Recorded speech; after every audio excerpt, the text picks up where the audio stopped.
तो दोस्तों, आज हम लोग जानेंगे संविधान की विशेषताएं। हमारा भारतीय संविधान की क्या क्या विशेषताएं हैं, इसमें हम लोग देखेंगे।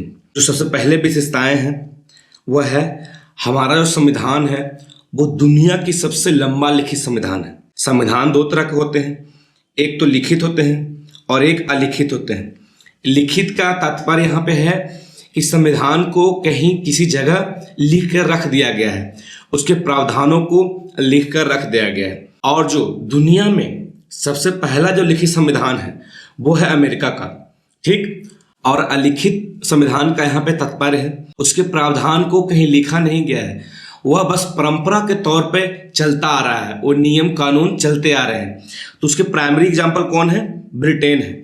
और हमारा जो संविधान है वो सबसे लंबा लिखित संविधान क्यों है? उसके तो बहुत सारे कारण हैं, लेकिन जो महत्वपूर्ण कारक है उसमें से पहला है कि जब हमारा संविधान बन रहा था तो 60 देशों के संविधान को अध्ययन किया गया था और उसमें से अच्छी प्रावधानों को हमारे संविधान में लिया गया था। दूसरा रीजन है कि हमारा जो भारत देश है वो बहुत ही विविधतापूर्ण देश है।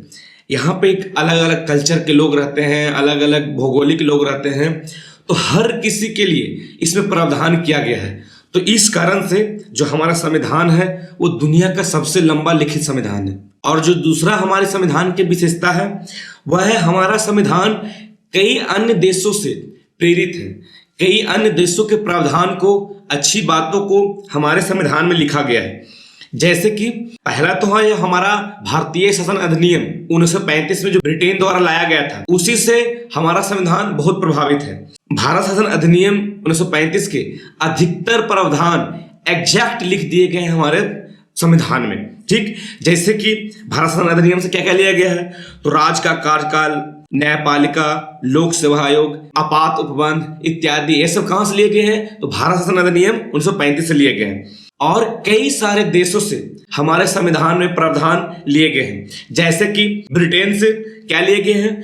तो सर्वाधिक मत के आधार पर चुनाव में जीत, यानी कि जिसको ज्यादा वोट मिलेगा उसकी जीत सुनिश्चित हो जाएगी, ठीक। दूसरा क्या है? संसदीय शासन प्रणाली, यानी कि ब्रिटेन से क्या लिया गया है? संसदीय शासन प्रणाली। आपको मैं यहाँ पे बता दूं कि संसदीय शासन प्रणाली क्या है।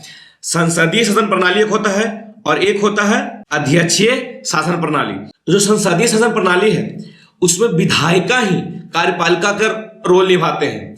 यानी कहने का मतलब है कि जो हमारे एमपी हैं या विधायक हैं वो जब चुन कर जाते हैं तो वही मंत्रिपरिषद में भाग लेते हैं, यानी कि हमारे विधायिका ही कार्यपालिका में भाग लेते हैं। लेकिन अध्यक्षीय शासन प्रणाली में ऐसा नहीं है। अध्यक्षीय शासन प्रणाली कहाँ है? तो वो है अमेरिका में। अध्यक्षीय में है कि एमपी कोई और बना और जो मंत्री है वो कोई भी बन सकता है, जरूरी नहीं कि वो जीता हुआ हो। कोई भी किसी भी व्यक्ति को, राष्ट्रपति को, जिसको मन करेगा उसको बना दिया जाता है। तो ये कहाँ का विशेषता है? यह अध्यक्षीय शासन व्यवस्था का विशेषताएं हैं, ठीक। ब्रिटेन से तीसरा क्या लिया गया है?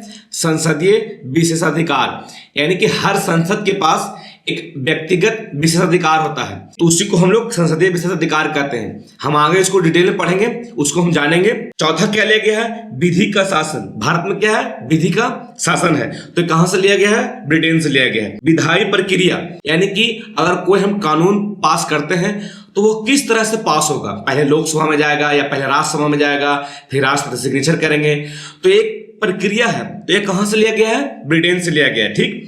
हमारे देश में एकल नागरिकता कहां से लिया गया है? ब्रिटेन से लिया गया है। आपको पता है कि अमेरिका में एक देश का भी नागरिकता होता है और एक राज्य का भी नागरिकता होता है, तो वहां पे दोहरी नागरिकता है। लेकिन भारत में एकल नागरिकता है, सिर्फ हम भारतीय नागरिक हैं। हम अपने राज्य के जो प्रांत है, राज कहने का अर्थ है प्रांत से, कि हम लोग प्रांत का नागरिक नहीं है, हम लोग सिर्फ देश का नागरिक है। तो ये कहां से लिया गया है? ब्रिटेन से लिया गया है। जो नेक्स्ट है वो है मंत्रिमंडल प्रणाली। जो हमारा मंत्रिमंडल प्रणाली है वो कहां से लिया गया है? ब्रिटेन से लिया गया है। परमाधिकार लेख, संवैधानिक रूप से राष्ट्रपति की शक्ति, यह सब कहां से लिया गया है? ब्रिटेन से लिया गया है।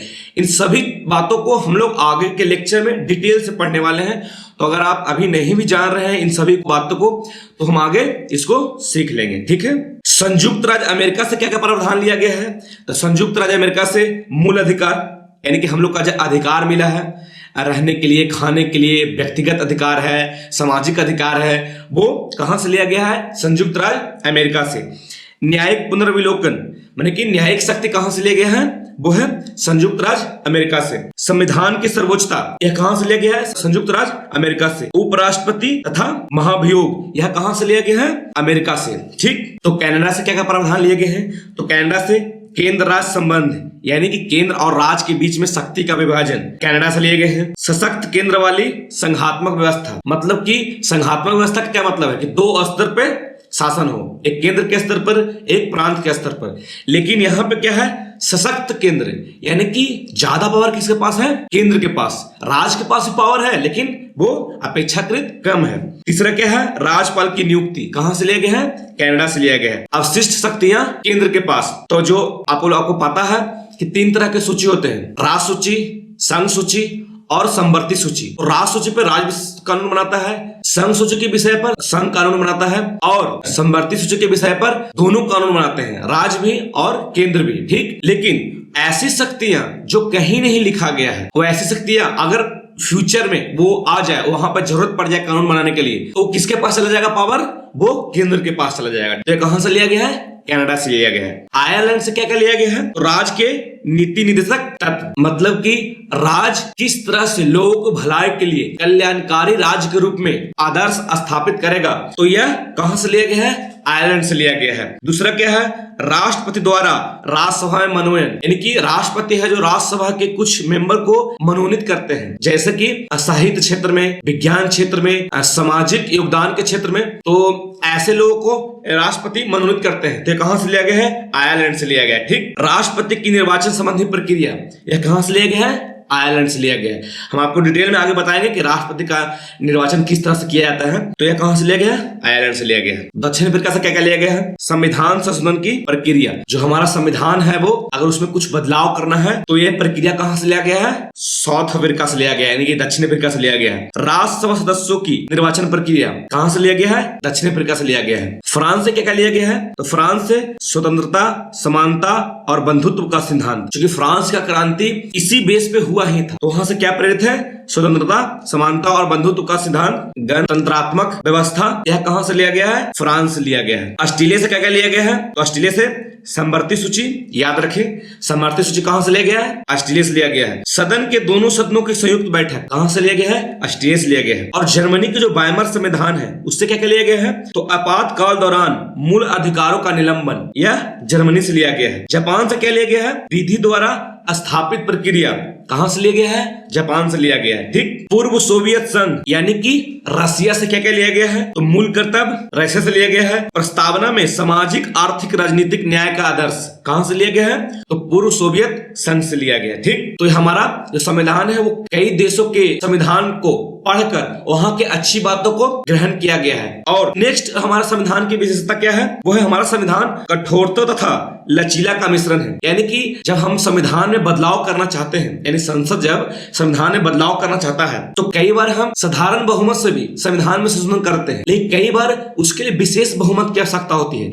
जैसे कि मान लिया जाए कि सदन में किसी प्रस्ताव को पास कराना है, तो कुछ कानून ऐसे हैं जो साधारण बहुमत से वो कानून पास कराता है। जैसे 100 मेंबर है, 100 मेंबर में से आधा से एक ज्यादा वोट अगर दे दिए, बल्कि 50 से एक ज्यादा अगर किसी प्रस्ताव का समर्थन कर दिया, तो वो क्या हो जाता है, वो विधेयक पास हो जाता है। और कभी कभी किसी कानून के लिए विशेष बहुमत की आवश्यकता पड़ती है, तो ऐसे में सदन के 2/3 लोगों को उस प्रस्ताव पे सहमत होना जरूरी है, तभी वह कानून है जो पास हो पाएगा, तभी वह संविधान संशोधन पास हो पाएगा। तो हमारा संविधान क्या है, कठोरता और लचीला का मिश्रण है। कुछ हम लोग कानून को इजी रूप में चेंज कर सकते हैं, कुछ को कानून को चेंज करने के लिए हमें विशेष बहुमत की आवश्यकता पड़ती है। ठीक है, हमारा संविधान की नेक्स्ट विशेषता क्या है, एकल नागरिकता। एकल नागरिकता हम बताए थे कहां से लिया गया था, ब्रिटेन से लिया गया था, तो ये हम बता चुके हैं। नेक्स्ट विशेषता क्या है, संघात्मक लेकिन एकात्मक की ओर झुकाव, तो ये भी हम बता चुके हैं। हमारा देश में कौन सी व्यवस्था है, संघात्मक व्यवस्था है, लेकिन यह एकात्मक की ओर झुकाव है। यानी कि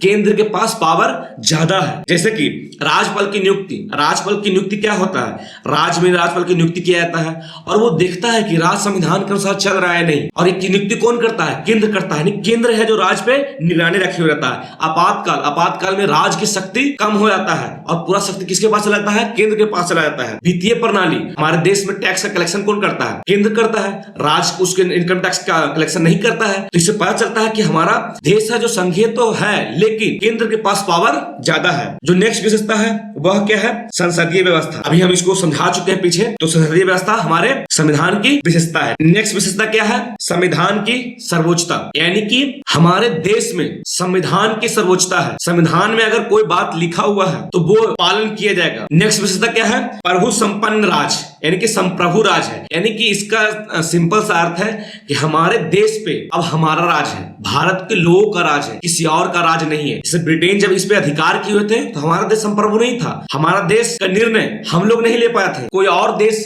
इस पे निर्णय लेता था। तो हमारा देश अभी क्या है, संप्रभु है, हम अपनी कोई भी निर्णय हम खुद ले सकते हैं। ठीक, नेक्स्ट विशेषता क्या है हमारे संविधान का, उसमें मूल अधिकार है, नीति निर्देशक तत्व है तथा मूल कर्तव्य है। तो मूल अधिकार हम इसके शायद 2 लेक्चर के बाद पढ़ने वाले हैं, नीति निर्देशक तत्व, उसके बाद मूल अधिकार के बाद पढ़ने वाले हैं और मूल कर्तव्य पढ़ने वाले हैं। तो वहां पे हम लोग इसको डिटेल से देख लेंगे। और नेक्स्ट विशेषता क्या है कि हमारा जो देश है वो पंथ निरपेक्ष देश। पंथ निरपेक्ष देश कहने का मतलब कि हमारे देश में किसी भी धर्म के खिलाफ हमारा संविधान कोई भेदभाव नहीं करता है। हमारे संविधान में सभी धर्म के लोगों के लिए राइट दिया गया है, सभी धर्म के लोगों के लिए अधिकार दिया गया है। तो हमारा देश क्या है, पंथ निरपेक्ष देश है। नेक्स्ट विशेषता क्या है, नेक्स्ट विशेषता है हमारा जो देश है समाजवादी है। एक होता है समाजवादी और एक होता है उदारवादी। समाजवादी है जो आर्थिक समानता की बात करता है, और जो उदारवादी है वहां पे आर्थिक स्वतंत्रता है लेकिन वो ज्यादा फोकस क्या करता है, व्यक्तिगत स्वतंत्रता पे, व्यक्तिगत स्वतंत्रता पे वहां पे ज्यादा फोकस किया जाता है। अभी सिंपल वे में समझ ले, आगे प्रस्तावना पढ़ेंगे तो हम समाजवाद के बारे में डिटेल से हम समझेंगे। नेक्स्ट विशेषता क्या है, लोकतांत्रिक गणराज्य। यहाँ पे लोकतंत्र का मतलब क्या है कि शासन किसके हाथ में हो, जनता के हाथ में। लोकतंत्र 2 टाइप के होते हैं, पहला है प्रत्यक्ष लोकतंत्र, दूसरा है अप्रत्यक्ष लोकतंत्र। प्रत्यक्ष लोकतंत्र का मतलब कि नीति निर्माण में डायरेक्ट जनता भागीदारी लेता है। जैसे कि हाल ही में ब्रिटेन है जो यूरोपियन संघ से अलग होने वाला था, इस पे ब्रिटेन में क्या हुआ, मतदान हुआ और लोगों ने डायरेक्ट वोट किया कि नहीं, हम यूरोपियन संघ के साथ नहीं रहेंगे। 51 या 52% लोगों ने वोट किया कि हम यूरोपियन संघ के साथ नहीं रहेंगे। तो क्या हुआ, एक प्रत्यक्ष लोकतंत्र का उदाहरण है। ऐसे ब्रिटेन में अप्रत्यक्ष लोकतंत्र है लेकिन इस फैसला में, इस नीति में क्या जनता का डायरेक्ट भागीदारी था। ऐसे प्रत्यक्ष लोकतंत्र का सर्वाधिक बेस्ट एग्जांपल है वो है स्विट्जरलैंड। स्विट्जरलैंड में एक तरह का प्रत्यक्ष लोकतंत्र है, वो भी सभी जगह नहीं है लेकिन कुछ जगह पे प्रत्यक्ष लोकतंत्र दिखाई देता है। दूसरा होता है अप्रत्यक्ष लोकतंत्र। अप्रत्यक्ष लोकतंत्र का मतलब जनता खुद डायरेक्ट नीति निर्माण में भागीदारी नहीं करता, लेकिन हाँ जनता एक प्रतिनिधि चुनता है और वो प्रतिनिधि नीति निर्माण करते हैं। जैसे कि हम लोग एमपी को चुने, एमपी मिलकर अपने नेता प्रधानमंत्री को चुना, मंत्रिमंडल को चुना और उन लोग है जो क्या हुआ, नीति निर्माण में भाग लेते हैं। दूसरा है क्या, गणराज्य। तो गणराज्य का मतलब क्या है, तो गणराज्य का मतलब है ना कि जो राष्ट्र का सर्वोच्च व्यक्ति है वो वंशानुगत नहीं होगा। पहले क्या था, पहले राजा के बेटा ही राजा होता था, लेकिन अब क्या है कि देश का सर्वोच्च कौन होता है, देश का सर्वोच्च राष्ट्रपति होता है। तो अब क्या है कि राष्ट्रपति वंशानुगत न होकर क्या होगा, निर्वाचित होगा। कोई भी बन सकता है, एक गरीब भी व्यक्ति बन सकता है, अगर वो उतना वोट पा लेता है तो वो बन सकता है, अगर उसके योग है तो वो बन सकता है। तो यहाँ पे क्या है कि राष्ट्रपति वंशानुगत नहीं होता है। गणराज्य का मतलब यह होता है, ठीक। और यहाँ पर एक और शब्द समझ लें, परिसंघ और संघ और संघ मतलब यूनियन। इंग्लिश में दोनों का वर्ड अलग अलग होता है। एक संघ का मतलब होता है फेडरेशन और एक का मतलब होता है यूनियन, लेकिन दोनों का हिंदी अनुवाद एक होता है लेकिन इसके मतलब अलग होते हैं। परिसंघ का मतलब होता है कि राज्य चाहे तो उस परिसंघ से अलग हो सकता है, जैसे कि यूरोपियन संघ। यूरोपियन संघ क्या है, यूरोप के कई छोटे छोटे देश या बड़े देश को मिलाकर एक संघ बनाया गया है। तो अभी हाल ही में हम एग्जांपल दिए कि ब्रिटेन इस यूरोपियन संघ से अलग हो गया, तो राज्य की मर्जी है, वो चाहे तो अलग हो सकता है। और यहाँ पे फेडरेशन क्या है, फेडरेशन का हिंदी अनुवाद संघ ही होता है। तो फेडरेशन क्या है, फेडरेशन का अर्थ है कि राज्य को उस संघ से अलग होने का अधिकार नहीं है, लेकिन साथ ही संघ को यह अधिकार नहीं है कि वह राज्य के क्षेत्र या नाम में परिवर्तन कर दे। जैसे अमेरिका में, अमेरिका अगर चाहे भी तो अपने जो राज है उसमें नाम में परिवर्तन नहीं कर सकता है, उसके क्षेत्र में परिवर्तन नहीं कर सकता है। लेकिन भारत में क्या है, भारत में केंद्र जब चाहे, जब उसको लगे कि हाँ यहाँ पे अब इसका नाम में परिवर्तन करना चाहिए, इसके क्षेत्र में परिवर्तन करना चाहिए, तो वो कर सकता है। जैसे कि बिहार से झारखंड अलग हुआ तो क्या है, केंद्र सरकार द्वारा कर दिया गया। राज्य सरकार कितना भी चाहा कि हम नहीं अलग होंगे, नहीं अलग होंगे, लेकिन आखिर में कर दिया गया। फिर है नेक्स्ट क्या है, यूनियन। यूनियन का अनुवाद भी संघ ही होता है, लेकिन इसका मतलब क्या है कि राज्य उस संघ से अलग नहीं हो सकता है। लेकिन भारत जैसा देश है, एक संघ है, यूनियन है, तो इससे नहीं अलग होगा, मतलब कोई भी राज्य इससे अलग नहीं होगा। और साथ ही संघ को यह अधिकार है कि वह राज्य के नाम में, उसके क्षेत्र में क्या कर दे, परिवर्तन कर दे। तो इसका मतलब क्या है, यूनियन है, इसका मतलब इस संघ ही होता है हिंदी में, लेकिन इसका मतलब अलग हो जाता है। तो आज का लेक्चर बस इतना ही, हम लोग मिलेंगे नेक्स्ट लेक्चर में। थैंक यू, धन्यवाद।